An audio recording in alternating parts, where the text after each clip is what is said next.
All right, world history students. Today we are going to talk about Egypt, which is the second of our 4 river valley civilizations that we'll study this year.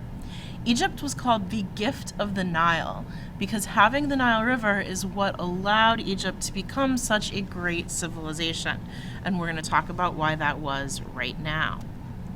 Egypt is located in northeast Africa, near the region that we call the Middle East today. Today it's considered part of the Middle East. It is located on the Nile River. And the Nile River flows from the south north into the Mediterranean Sea. The Nile River has a couple of important characteristics that you need to know about. Number one, it floods predictably and calmly. So it floods at the same 2 times every single year. And when it floods, it's not like the Tigris and the Euphrates where it rushes down and takes all your stuff with you. It floods, it just nicely rises, and then it nicely settles down, and it leaves behind all of this nutrients that help your crops to grow. So it also leaves behind a trail of silt, okay, the kind of soil that is filled with those good nutrients on either side of the river. And because of that, when we talk about the land on either side of the Nile, we talk about the black land, which is the land here that is literally turned black by the deposits of nutrients of silt. And then we talk about the red land that's on either side of the black land where the desert is. A couple of things to note. You need to draw on your little map of Egypt on your note sheet. Please put some arrows that show the Nile River going to the north. So draw arrows going up the page to show you that it's flowing up the page. Then at the top, I'd like you to please circle or shade in the Nile River Delta and label it. You can just draw an arrow and write Nile River Delta. This is the most fertile area. This is where most of the silt was deposited. This is where the city of Alexandria was located, which had the biggest library in the world for a very, very long time until it got burned down and destroyed during the Roman Empire. The Nile River Delta is the best place to grow stuff, which makes it the best place to live. One other important note about Egyptian geography is that the Egyptians were not the only people who lived along the Nile River. The Nile River has a series of cataracts, which are places where it stops, like big waterfalls. And up in Upper Egypt, which is actually at the bottom of the page because it's the upper part of the river, there was a neighboring civilization called Nubia. And Nubia was very similar to Egypt, but it was a different civilization. Here is the Nile River Delta from space. You can see here's all the green, rich soil. Here's the Nile River flowing right up the page into the Mediterranean Sea. When we talk about Egyptian history is divided up into 3 periods: the Old Kingdom, the Middle Kingdom, and the New Kingdom. The Old Kingdom came first, then the Middle Kingdom, then the New Kingdom. On your timeline, on your note sheet, you need to place each of these in order. So first you need to make a line and put Old Kingdom. In the middle, make a line and put Middle Kingdom. And at the end, make a line and put New Kingdom. Pause this till you're done with that, and then go on to the next slide. All right, who was in control of this civilization of Egypt? It was a big civilization. This is a big area of land we're looking at. This was a civilization that had a strong central authority, and that person who was in charge at the center of the government was the pharaoh. Pharaoh is the Egyptian word for ruler. It's like saying king, but it's the word we use when we talk about the kings of Egypt. The pharaoh was believed to be the human representation of the sun god. So the sun god, who was very important to Egyptian religion, took this human form of the pharaoh. So remember, when we have government and religion together, that's called a theocracy. And the pharaoh had absolute power. He could do whatever he wanted, and nobody could tell him otherwise.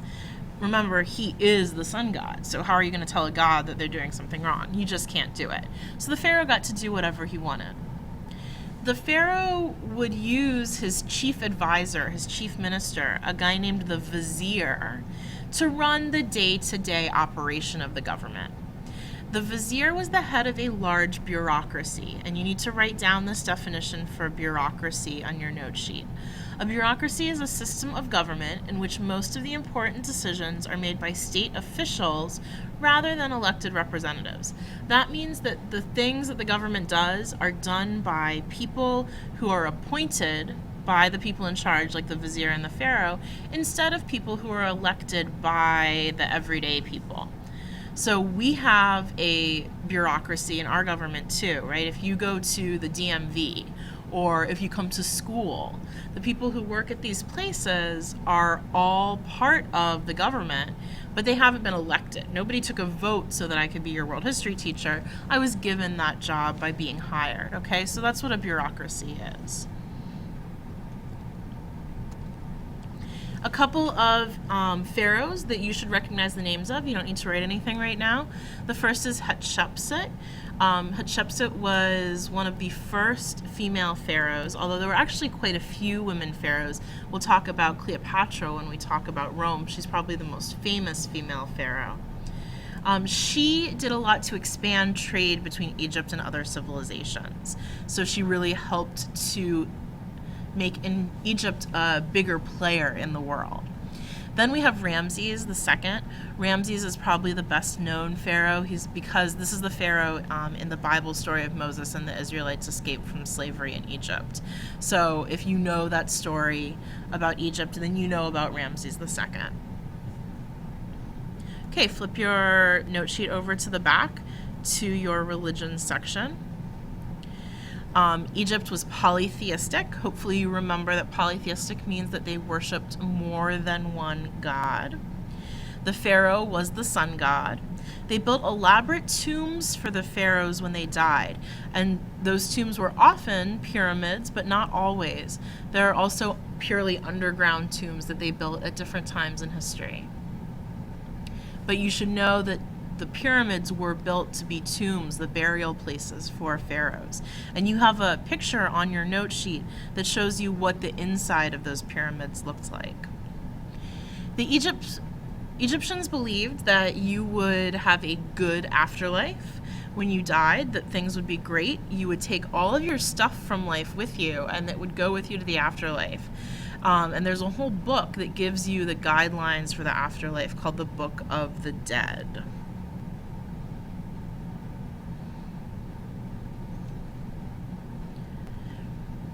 So, like we just said, the afterlife in Egypt is good. It's a great place to be. You can enjoy all your stuff from life. You have to take your stuff with you, though, so you bury it with yourself in your tomb.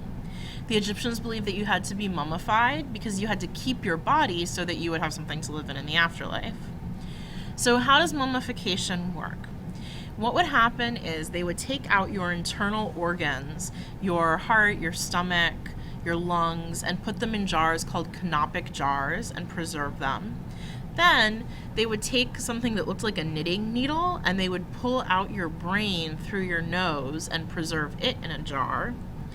Then they would dry out your body for about 40 days and wrap it up with cloth and then put it into what is called a sarcophagus, which is like a really fancy word for coffin.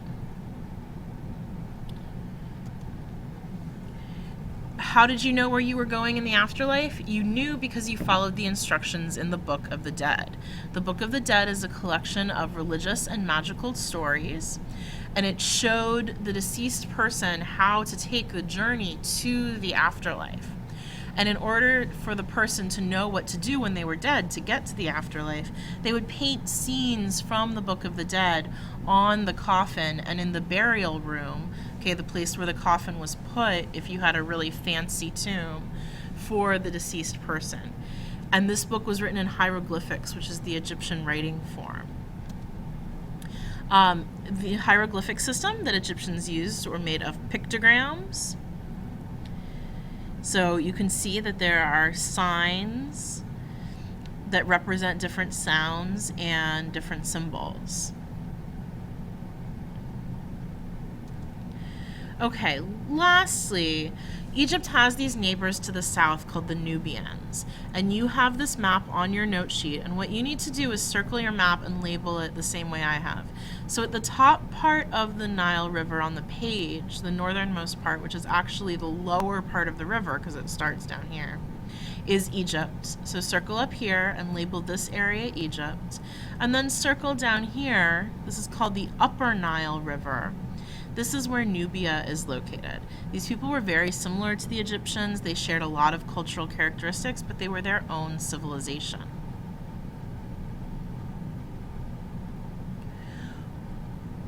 One last note, and you don't need to write any of this on your note sheet, but we're not going to talk about Egypt very much again during the year after our short little unit now. We'll talk about it briefly when we talk about Rome.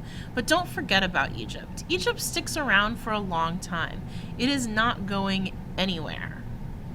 Okay, Egypt is going to be there. It's going to influence people. It is a big, flourishing civilization that gets more and more powerful over time until it gets conquered later in life. Also, neat fact about Egypt, Cleopatra, who lived at the same time as the Roman Empire, so close to the year 0, was born closer to now than she was to when the first pyramids were built.